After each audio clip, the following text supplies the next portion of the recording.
I call this the girl who built a city, the Silicon Valley before Silicon Valley.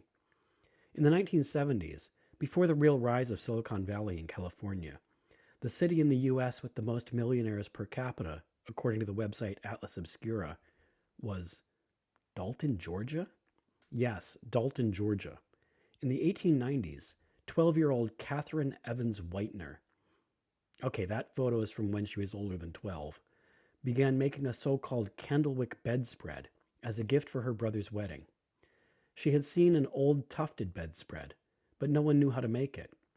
According to Atlas Obscura, through painstaking experimentation, she recreated the technique. Her hard work paid off. The bedspread she gave to her brother became a local and then a national sensation. By the time she was 15, she had her own bedspread making business, which later grew to include carpets, accent rugs, and bath mats. Atlas Obscura says that she began to teach her neighbors the technique. A cottage industry was born practically overnight. By 1920, over 10,000 tufters were working out of their homes in the Dalton area.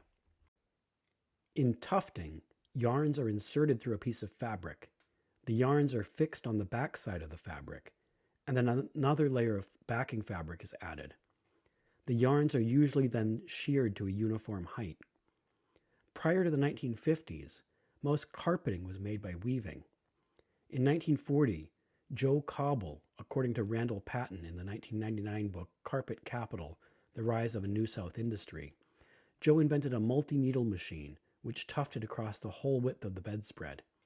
And in 1949, the Cabin Crafts Company began tufting wide broadloom carpet. Production of carpeting began in earnest in 1949. Dalton became the capital of the industry. According to Anthony Landreau in the 1976 book America Underfoot, A History of Floor Coverings from Colonial Times to the Present, in the 1950s, there was a revolution in carpet making. It could be called the tufting revolution. From humble beginnings in Dalton, Georgia, the tufting industry has risen completely to dominate the field of carpet making. Originally, tufted carpet was mocked by incumbents for its association with handicrafts, bedspreads, and bath mats. But tufted carpet was irresistibly cheap.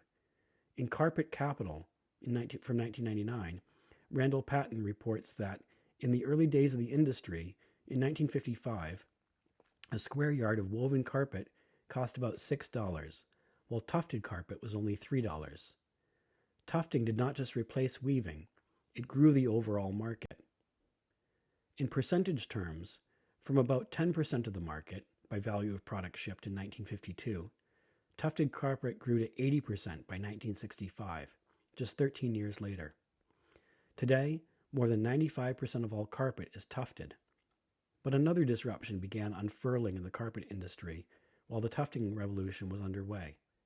Throughout the 1960s, the materials used in making carpets, both woven and tufted, switched from nearly 80% natural fibers like wool and cotton in 1960 to more than 80% artificial fibers like nylon and acrylics by 1964. This is a pattern we have seen many times before. A new technology is developed that's cheaper than the incumbent. It's initially mocked because it's cheaper, but it quickly takes over the market. It expands the market, and it becomes so common that we might not even stop to think about something as simple as the carpet beneath our feet. And it was all started by one little girl who made jobs for thousands of people and made her hometown one of the wealthiest towns in the world, the Silicon Valley before Silicon Valley.